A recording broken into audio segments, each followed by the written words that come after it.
Bismillahirrahmanirrahim. Assalamualaikum warahmatullahi wabarakatuh. Alhamdulillahi rabbil alamin.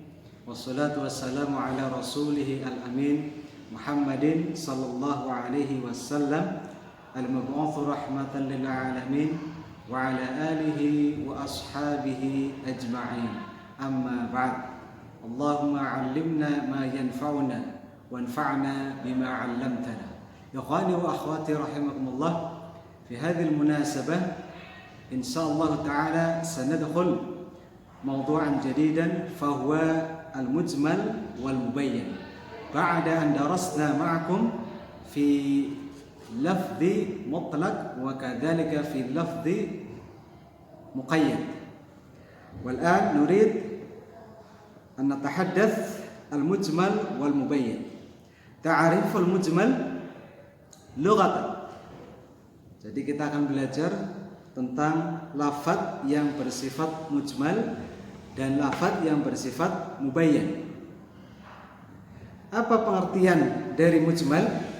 Nah, di sini mujmal secara bahasa fahuwa al-mubham al-majmu'. Majmu', jadi masih bersifat global, majmu'. Mubham masih belum jelas. Nah, adapun secara istilah fahuwa ma yatawaqqafu fahmul murad minhu ala ghairihi imma fi ta'yinihi aw bayani sifati aw miqdari.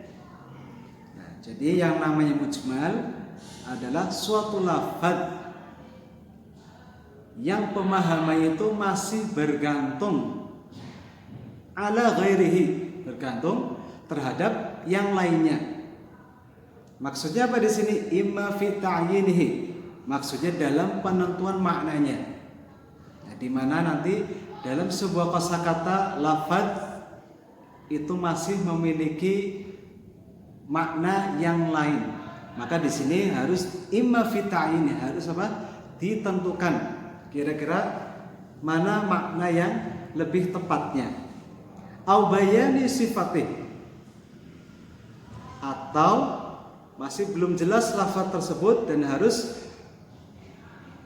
bayan sifatih, harus dijelaskan sifatnya. Kemudian au miqdari, atau takarannya, ini kira-kira berapa. Nah, itu pengertiannya. Kita contohkan, nanti akan lebih faham insyaallah. Nah, contoh yang pertama, misal ma yahtaj ila ghairi fi ta'yini, lafaz yang masih membutuhkan keterangan dari yang lainnya fi ta'yini, dalam menentukan makna lafaz tersebut. Allah Subhanahu wa taala berfirman, wal mutallaqatu yatarabbasna bi anfusihinna thalathata quru. Nah, silakan bisa digarisbawahi kata quru. Apabila kita mencari arti lafaz quru, quruun,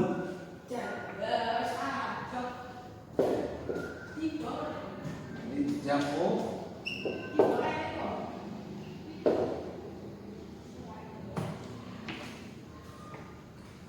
jamu minal qur.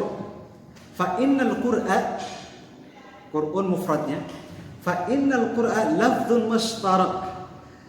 Dan ternyata yang namanya lafaz quru di sini lafdzun mushtarak, lafaz yang memiliki makna ganda. Apa makna gandanya di sini? Bainal haidi wal tuhri. Jadi makna qur'un di sini bisa artinya suci, bisa artinya haid. Maka lafaz Qur'an di sini namanya lafdzun mujmal. Nah, artinya apa? Harus ditentukan kira-kira mana yang lebih pas, apakah haid, apakah tuhrun. Fayuhtaj fi ta'yini ahadihima ila dalilin. Maka untuk menentukan antara haid dan tuhrun membutuhkan dalil. Makanya tidak heran ketika kita mendapatkan beberapa pendapat para ulama yang saling berbeda. Nah, salah satu di antaranya itu karena ada satu lafadz yang memiliki makna ganda. Nah, itu maksud dari wal mutallaqatu yatarabbasna bi anfusihinna thalathata quru. Maka kalau kita artikan, orang-orang yang telah diceraikan, mereka itu harus menunggu selama 3 quru. 3 masa suci atau 3 masa haid. Ketika kita memilih makna quru itu suci, berarti yang dihitung adalah 3 kali masa suci. Haid, suci, haid, suci, haid, suci. Nah, itu 3 quru. Misalkan sebaliknya, maka yang dihitung adalah masa haidnya. Kemudian contoh yang kedua, misal ma yahtaju ila ghairihi fi bayani sifatih. Sifat, bukan sifat, lafaz yang membutuhkan keterangan fi bayani sifatih, dalam penjelasan sifatnya, keterangan sifatnya. Contoh, ketika kita mendengar firman Allah Subhanahu wa taala, wa aqimus shalah, maka kata salat itu butuh keterangan. Maksudnya salat itu seperti apa? Ya. Fa inna kaifiyata iqamatis shalat majhulah. Sedangkan yang namanya kaifiyah, tata cara melaksanakan salat, majhul, belum diketahui seperti apa. Maka tahtaj ila bayanin. Maka yang namanya lafaz salat di sini perlu dijelaskan sifat-sifatnya seperti apa. Itu contoh untuk lafaz yang membutuhkan keterangan sifat-sifatnya. Nah, kemudian contoh yang ketiga, misal ma yahtaj ila ghairi fi bayan miqdari. Lafaz yang membutuhkan keterangan kadarnya, jumlahnya berapa kira-kira. Wa atuz zakah.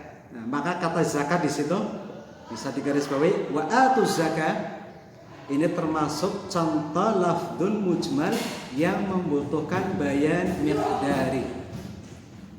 Maka dikatakan di sini fa inna miqdar zakatil wajibah majhul yahtaju ila bayan. Yang namanya kadar zakat, bilangan jumlah zakatnya yang wajib dikeluarkan, majhul, belum diketahui. Maka di sana perlu penjelasan, kira-kira berapa persen, kira-kira berapa banyaknya, takarannya berapa. Maka di sini ada 3 contoh lafaz Qur'an, lafaz salat, lafaz zakat. Ini termasuk lafaz mujmal. Atau misalkan kita mendengar firman Allah Subhanahu wa taala, walillahi 'alan nasi hajjul bait man istata'a ilaihi sabila. Kata al-hajj itu pun termasuk lafaz yang mujmal karena kita belum tahu tata cara haji. Maka ini termasuk contoh bayan as-sifat. Kita memerlukan keterangan sifat. Kira-kira haji itu sifatnya seperti apa? Yang dilakukan apa? Maka ada 3 contoh saya tuliskan di sini, lafaz quru, kemudian lafaz as-shalah, dan yang ketiga lafaz az-zakah. Ketiga lafaz ini dinamakan lafdzun mushtarakun. Nah, kita masuk pengertian al-mubayyan. Al-mubayyan. Al-mubayyan lughatan al-mudhahhar atau al-muwaddah. Wastilahan ma yufhamul muradu minhu imma bi aslil wad'i aw ba'da tabyin. Jadi suatu lafaz yang memang sudah difahami maksudnya, imma bi aslil wad'i, baik memang asal mulanya kata tersebut digunakan ataupun setelah dijelaskan. Contoh, misal ma yufhamul murad bi aslil wad'i. Contoh lafaz sama. Ketika kita mendengar sama, maka tidak perlu lagi kita membutuhkan keterangan. Yang namanya sama sudah jelas, sama itu artinya langit. Ardun, jabalun, adlun, zulmun, sidqun, fa ghairu dzalik dan lain sebagainya. Maka lafaz-lafaz di sini itu namanya aslul wad'i. Artinya awal mula digunakan lafaz itu artinya memang demikian. Berbeda dengan tadi mujmal. Kalau mujmal, kalau kita dulu pernah belajar masih ingat tentang yang namanya haqiqah. Ada haqiqah lughawiyah, urfiyah, ada syar'iyah. Maka kalau di sini mubayyan itu berarti lafaz tersebut memang sudah dari awalnya digunakan untuk makna tersebut. Sama, berarti langit. Maktabun, ya sudah, berarti maktab meja. Nah, itu yang namanya mubayyan. Nah, insyaallah kita akan melanjutkan al-amalu bil mujmal pada kesempatan yang lain insyaallah taala. Mudah-mudahan bisa difahami pengertian dari lafaz mujmal ataupun lafaz mubayyan. Nas'alullah an yanfa'na bihadzal 'ilm wa natamanna al-liqa insyaallah taala fil munasabah al-atiyah. Wa akhiran, assalamualaikum warahmatullahi wabarakatuh.